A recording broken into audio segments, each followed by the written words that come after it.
ക്രിസ്തുവിൽ പ്രിയരെ, നാം ഗലാത്യർക്ക് എഴുതിയ ലേഖനം 5-ാം അധ്യായം അതിൻ്റെ 22-ാം വചനം ആണല്ലോ ഗ്രഹിച്ചു കൊണ്ടിരിക്കുന്നത്. കഴിഞ്ഞ ആഴ്ച നാം 5-ാം അധ്യായം 22-ാം വചനത്തിന് ആത്മാവിൻ്റെ ഫലങ്ങളെക്കുറിച്ച് പഠിക്കുകയുണ്ടായി. 9 ഫലങ്ങളുണ്ടെന്നും ആ 9 ഫലങ്ങൾ നമ്മൾ ആത്മാവിൽ ജീവിക്കുമ്പോൾ, ക്രിസ്തുവിൻ്റെ ആത്മാവെന്നും പരിശുദ്ധാത്മാവിൽ ജീവിക്കുമ്പോൾ ആ ഫലങ്ങളിലൂടെ വൃക്ഷമാകുന്ന നമ്മെ തിരിച്ചറിയാൻ കഴിയുമെന്നും തിരുവചനം പഠിപ്പിക്കുന്നു. അതിൻ്റെ ഒന്നാമത്തെ ഫലമായ സ്നേഹത്തെക്കുറിച്ച് നമ്മൾ കേൾക്കുകയുണ്ടായി. ഇന്ന് അതിൻ്റെ രണ്ടാം ഫലമായ സന്തോഷത്തെക്കുറിച്ചാണ് നാം കേൾക്കുവാനായി പോകുന്നത്. പ്രത്യേകം ഈ കാലയളവിൽ നമുക്കെല്ലാം പലർക്കും സന്തോഷമെന്ന് പറയുന്ന അവസ്ഥ ലഭിക്കാതിരിക്കുമ്പോൾ, കുടുംബജീവിതത്തിനകത്ത്, വ്യക്തിപരമായ ജീവിതത്തിനകത്ത്, അവരുടെ ആത്മീക ഭൗതിക ജീവിതത്തിനകത്ത് പലപ്പോഴും സന്തോഷം ലഭിക്കാതിരിക്കുമ്പോൾ, ഇതിനകത്ത് വിശുദ്ധ പൗലോസ് തിരുവചനത്തിലൂടെ പരിശുദ്ധാത്മാവിൻ്റെ നിറവോടെ എഴുതിയിരിക്കുന്നു. ആത്മാവിൻ്റെ രണ്ടാമത്തെ ഫലം സന്തോഷമാണ്. ആയതുകൊണ്ട് തന്നെ തിരുവചനത്തിൻ്റെ ഫലഭാഗങ്ങൾ നമ്മൾ ശ്രദ്ധിക്കുകയാണെങ്കിൽ അതിനകത്ത് സന്തോഷത്തെക്കുറിച്ച് വീണ്ടും വിവരിക്കുന്ന കാണാം. എപ്പോഴും സന്തോഷിപ്പിനെന്ന് തിരുവചനം പഠിപ്പിക്കുന്നു. ദുഃഖം വന്നാലും സന്തോഷം വന്നാലും സങ്കടം വന്നാലും എപ്പോഴും സന്തോഷിക്കുവാൻ കഴിയുന്ന ഒരു മേഖല ആത്മീയ ജീവിതത്തിനകത്തുണ്ട്.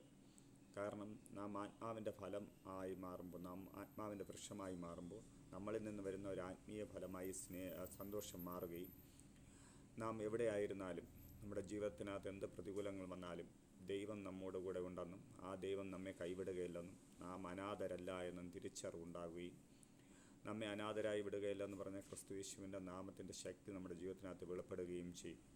ലോകം ഭയപ്പെടുമ്പോൾ, ലോകം സന്തോഷം ലഭിക്കാതെ അലമുറയിടുമ്പോൾ, പലരും മദ്യപാനത്തിനും മയക്കുമരുന്നിനും ലോകത്തിൻ്റെ ഇച്ഛകൾക്കും ലോകത്തിൻ്റെ സ്നേഹങ്ങൾക്കും അടിമപ്പെട്ട് അവരുടെ ജീവിതം സന്തോഷത്തിന് വേണ്ടി 1 മണിക്കൂറോ അല്ലെങ്കിൽ അരമണിക്കൂറോ അല്ലെങ്കിൽ ജീവിതത്തിൽ കുറച്ച് സമയം സന്തോഷത്തിന് വേണ്ടി ലക്ഷ്യങ്ങൾ ചിലവഴിക്കുമ്പോൾ, ഒരു ക്രിസ്തീയ ഭക്തൻ്റെ ഏറ്റവും അനുഗ്രഹമെന്ന് പറഞ്ഞാൽ നാം ക്രിസ്തുവിലായിരിക്കുമ്പോൾ എപ്പോഴും സന്തോഷിക്കുവാൻ കഴിയുമെന്നതാണ്. തൻ്റെ ജീവിതചരിത്രം, പൗലോസിൻ്റെ ജീവിതചരിത്രം നോക്കുകയാണെങ്കിലും തൻ്റെ ജീവിതത്തിൽ വന്ന കഷ്ടങ്ങൾ, പ്രയാസങ്ങൾ, ബുദ്ധിമുട്ടുകളുടെ മധ്യത്തിലും തനിക്കിത് എഴുതുവാൻ കഴിഞ്ഞത് ഈ ലോകത്തിലെ സന്തോഷം ഏറ്റവും കൂടുതൽ അനുഭവിച്ച വ്യക്തിയായിരിക്കാം പൗലോസ്. താൻ ധനവാനായിരുന്നു. താൻ ക്രിസ്തുവിനെ അറിഞ്ഞതിന് ശേഷം തൻ്റെ ജീവിതത്തിൽ വന്ന പ്രതികൂലങ്ങളും പ്രശ്നങ്ങളുടെ മധ്യത്തിലും തനിക്ക് സന്തോഷിക്കാൻ കഴിഞ്ഞിട്ടുണ്ടെങ്കിൽ അത് ക്രിസ്തുവിൻ്റെ സ്നേഹത്താലുള്ള സന്തോഷമാണ്.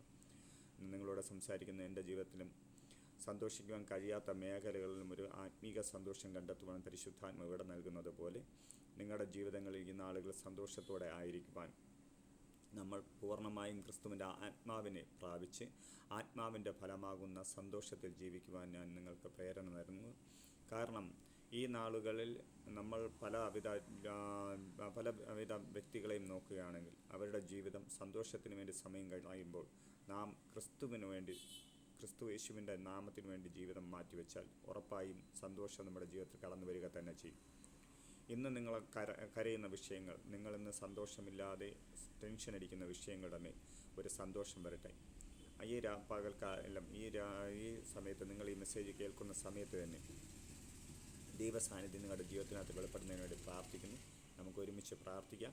കർത്താവേ, ഇന്ന് ആരെങ്കിലും ഈ മെസ്സേജ് കേൾക്കുന്ന വ്യക്തികൾ സങ്കടത്തിലോ വിഷമത്തിലോ പ്രയാസത്തിലോ അവരുടെ ജീവിതം മുന്നോട്ട് കൊണ്ടുപോകുന്നുണ്ടെങ്കിൽ ഇന്ന് ഇത് കേൾക്കുന്ന സമയത്ത് തന്നെ പരിശുദ്ധാത്മാവ് അവരെ തൊടണം. അവരുടെ ജീവിതത്തിനകത്ത് ലോകം തരാത്തൊരു സമാധാനവും സന്തോഷവും ഉണ്ടാകുന്നതിന് വേണ്ടി പ്രാർത്ഥിക്കുന്നു. തുടർന്നുള്ള സമയങ്ങളിൽ നിന്ന് കർത്താവെ, ആത്മാവിൻ്റെ ഫലങ്ങൾ കേൾക്കുവാൻ, അങ്ങയുടെ നാമത്തിന് വേണ്ടി ഇവരെല്ലാം പ്രയോജനപ്പെടുവാൻ അങ്ങയുടെ കൃപ ഇവരുടെ ജീവിതത്തിനകത്ത് വെളിപ്പെടണം, അങ്ങയുടെ പ്രവൃത്തി വെളിപ്പെടണം. യേശു ക്രിസ്തു നന്ദി നാമത്തിൽ പ്രാർത്ഥനയാക്കണം. നല്ല പിതാവേ, ആമീൻ.